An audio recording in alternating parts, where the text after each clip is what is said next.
Winston Churchill had this to say about the Sikhs, that the British people are highly indebted and obliged to the Sikhs for a long time. I know that within this century we needed their help twice, and they did help us very well. As a result of their timely help, we are able to today live with honour, dignity and independence. In 2 world wars, the Sikhs helped the British, and in that time 83,000 Sikhs died and over 100,000 were injured. Sikhs across Britain are waking up to the realisation that 30 years ago, Margaret Thatcher and her government effectively stabbed the Sikhs in the back. We don't know the extent of what was done. What we do know is that Indira Gandhi, somebody who had actually known Margaret Thatcher, was asked the British government for help, and Margaret Thatcher approved for an SAS officer to go across to India and help them in plans to attack the Golden Temple. This would be akin to Berlusconi, another person of dubious moral character, where Indira Gandhi had actually already been convicted of electoral fraud and had dissolved Parliament at one time, declaring emergency, to ask the British government for help in planning to attack the Vatican.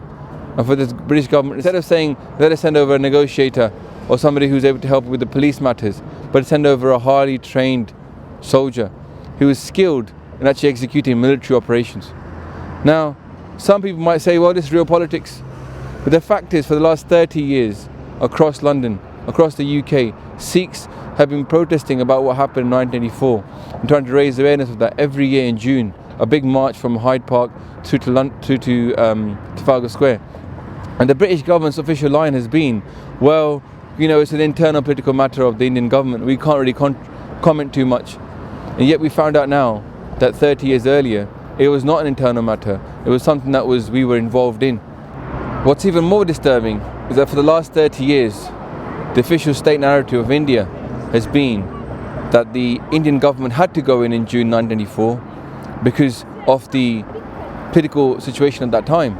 And there was no other time they could have gone in. We found out now that in February, the British SAS officer had already been across there. And we also now have found out recently from General Sinha, he's the Vice Chief of the Indian Army, that in 1982, nearly 2 years before the attack, the Indian Army had actually constructed a whole replica of the Golden Temple.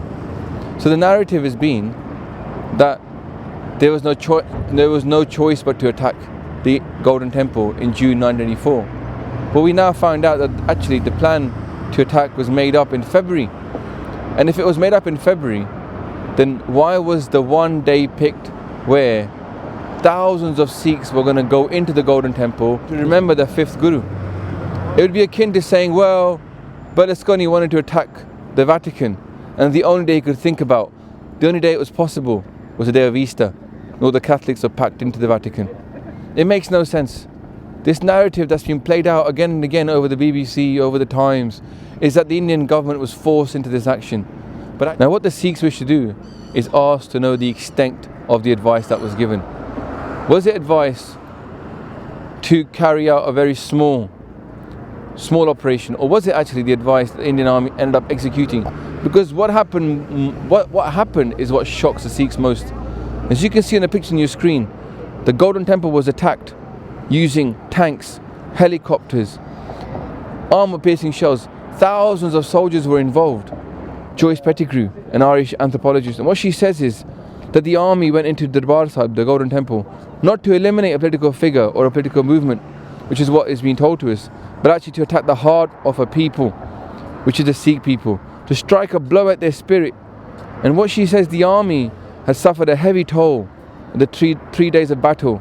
They went berserk and killed every single Sikh man, woman and child who could be found inside the Golden Temple.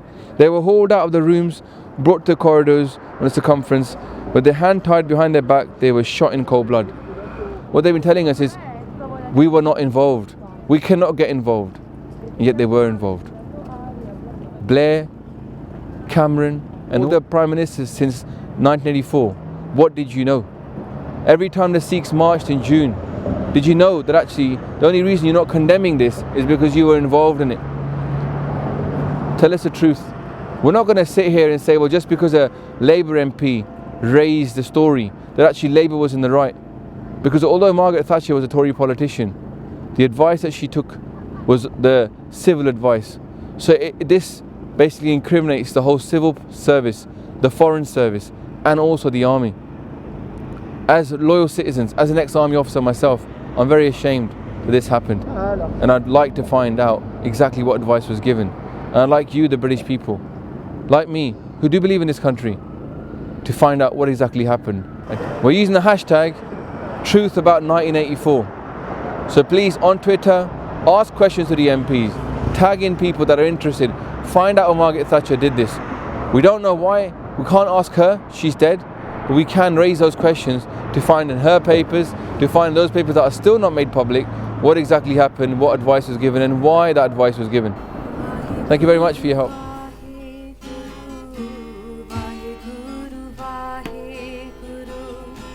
Vaheguru